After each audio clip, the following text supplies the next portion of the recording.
Welcome everybody. It's a new year and a new decade, January 2020. I hope you all had a wonderful Christmas and spent time with your family and friends. So it's the new year and time to do some planning.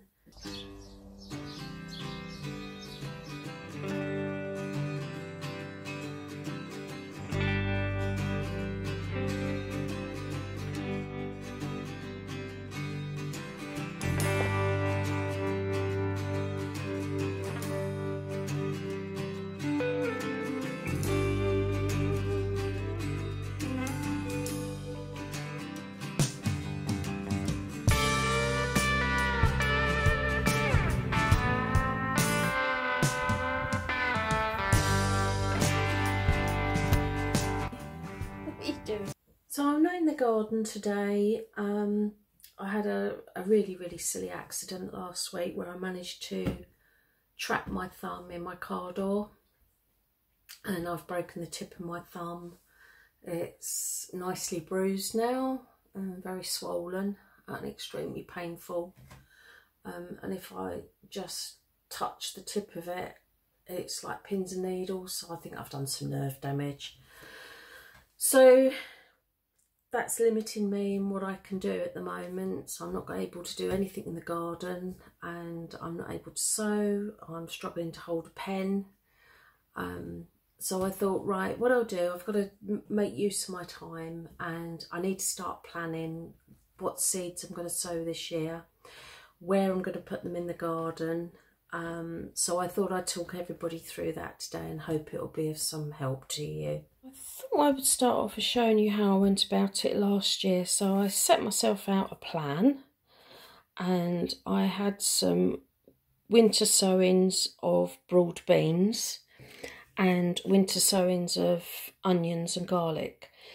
So I knew that they'd be coming out the ground probably end of May, maybe the beginning of June.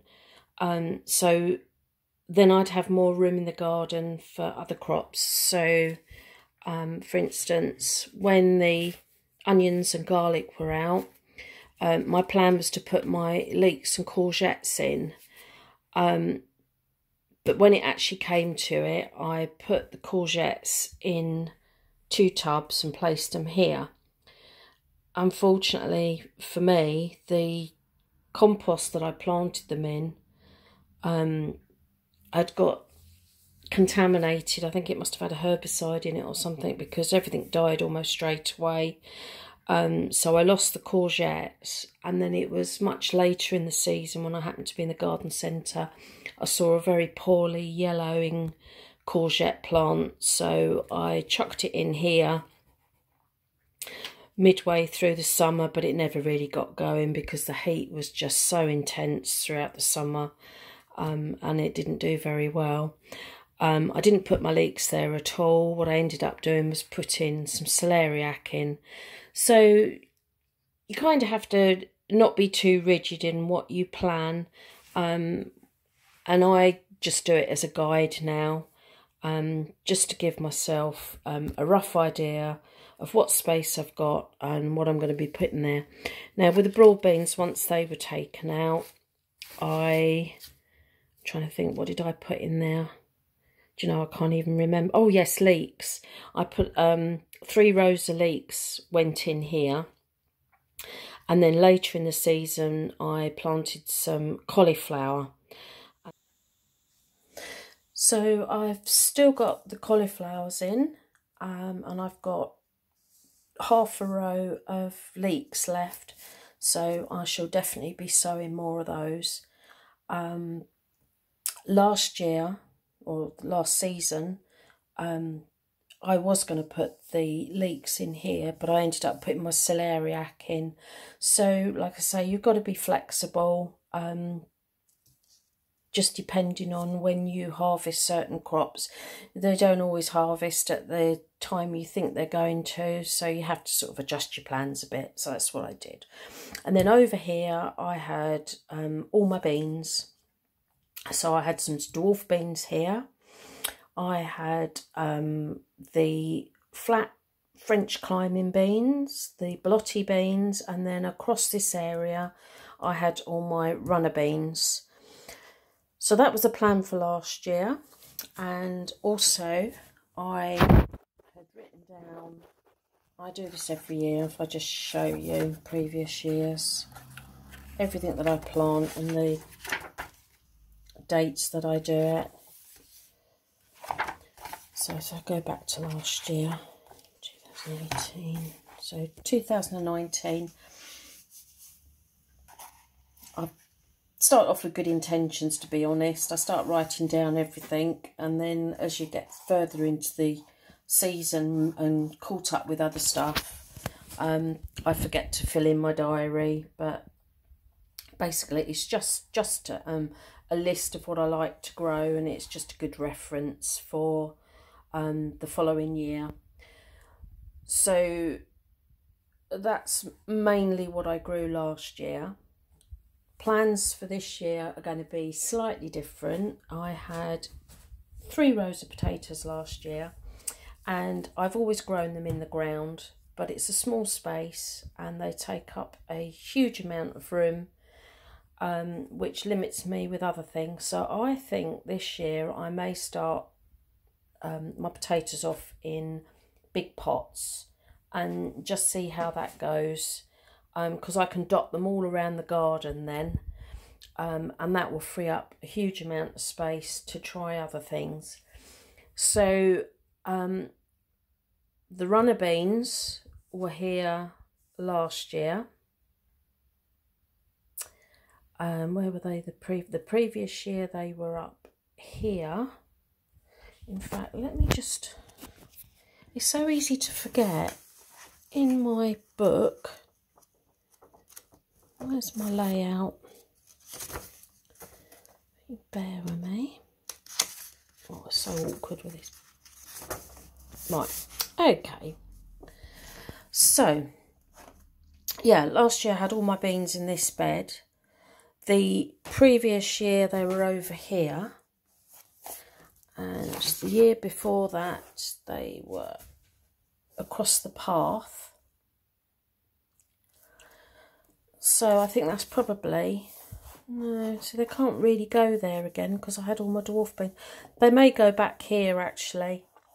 I may have them across here again because it's practical. So now this is the whole point. Everything has to be flexible. So I need to sit down and have a think about that. So this is some of my seeds. I've got quite a few still left over from last year. Some that I haven't opened that are still in date. So I thought I'd go through them and talk about how I go about choosing which variety I'm going to grow.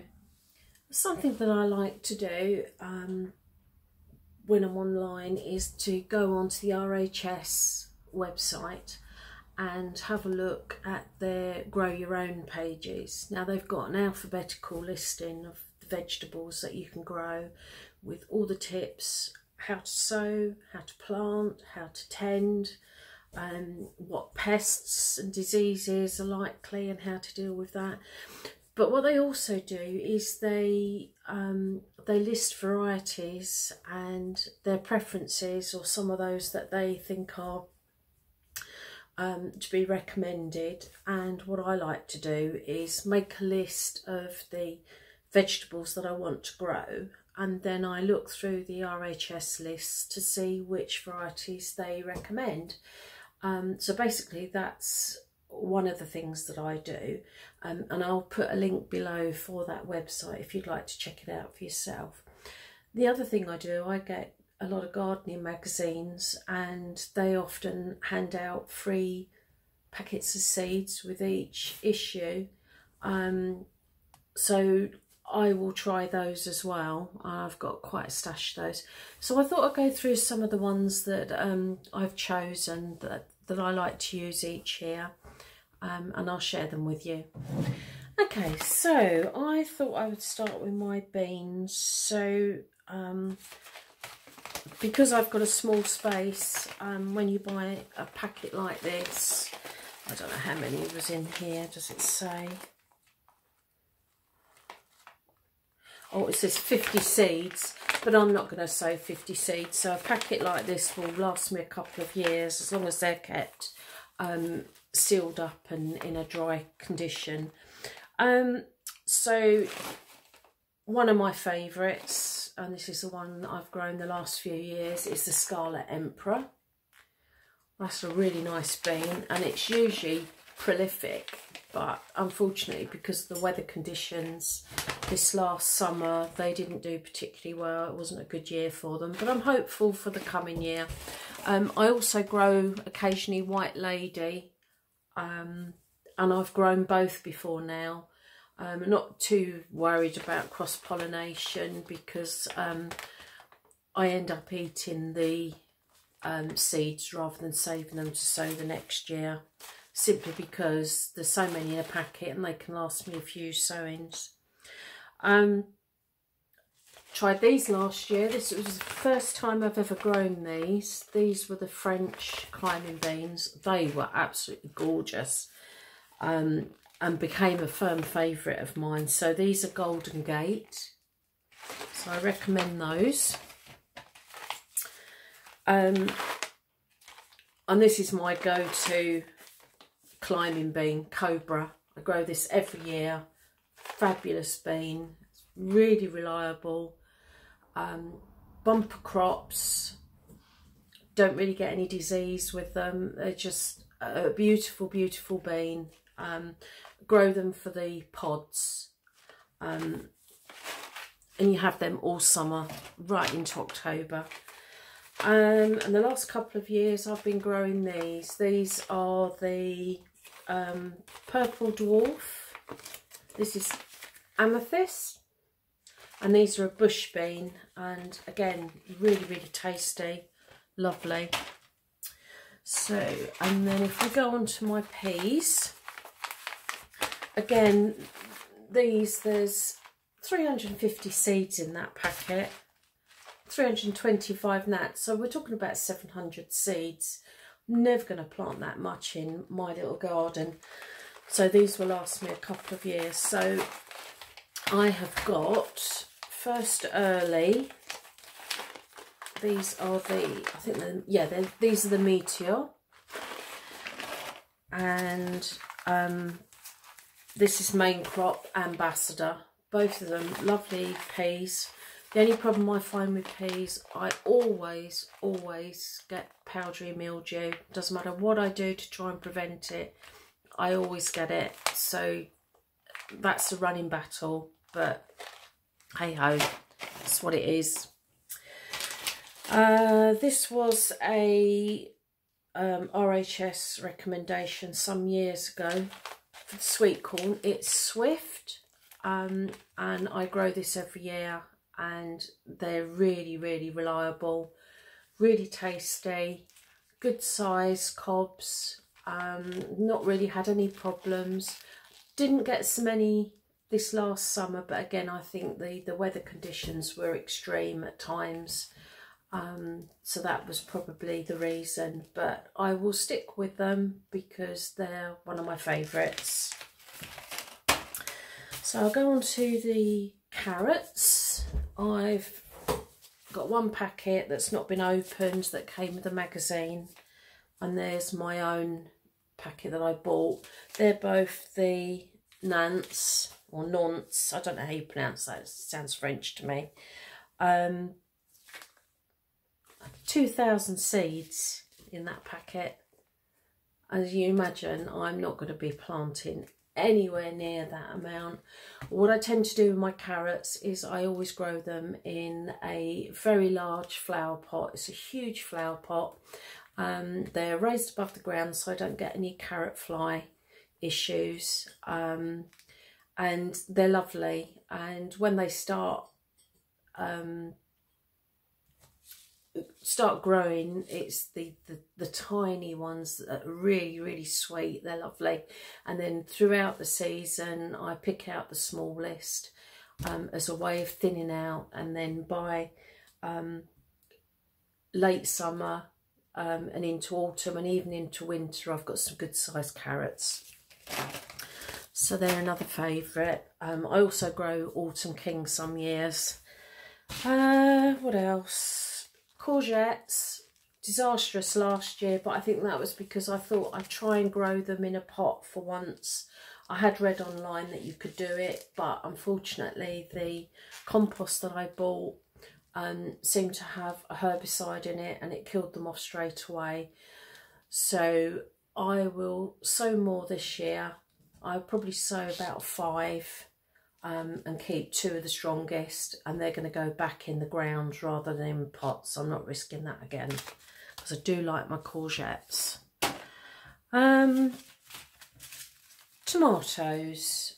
Let's have a look what have I got for tomatoes. I don't generally sow seeds for tomatoes because, again, I've only got room for 3 or 4 plants. It's pointless sowing the seeds. So I generally buy those as plantlets from the garden centre. I prefer Garden's Delight, which are quite small and very, very reliable, nice and juicy. I like an Italian plum. I like the Alicante, which is like the standard size tomatoes. They're nice and fleshy and really, really lovely flavour. And I generally have one of the beefsteak, which is the largest. I've Marmond. No, I can't remember what that's called now, but yeah, I have a beefsteak, so that's my tomatoes. And then I generally buy chilli plants as well, because I've never been very successful at growing chilies from seed. So I like the Scotch bonnet, although I didn't do it this year or last year. I like the jalapeno and the Cheyenne, so they're 2 of my favourites, but I might try for a Scotch bonnet again this year. What else do I grow in the greenhouse? Oh, I did some sweet peppers last year, and that was from seed that I'd saved from some fruit that I bought in the supermarket. So when I was cutting them up for cooking, I kept the seed and dried it and used that. They were really successful, so I should definitely do that again. I've got rhubarb chard in the garden at the moment. That's growing quite slowly, but I think once the spring starts, they'll really develop. For lettuce, I like the Lollo Rosso. That's a really lovely lettuce. I don't eat a huge amount of it, but it just looked really nice in the garden, so I like growing that just for its aesthetics. The leeks, this is the ones I grew last year, and I've still got some in the garden. That's Leon.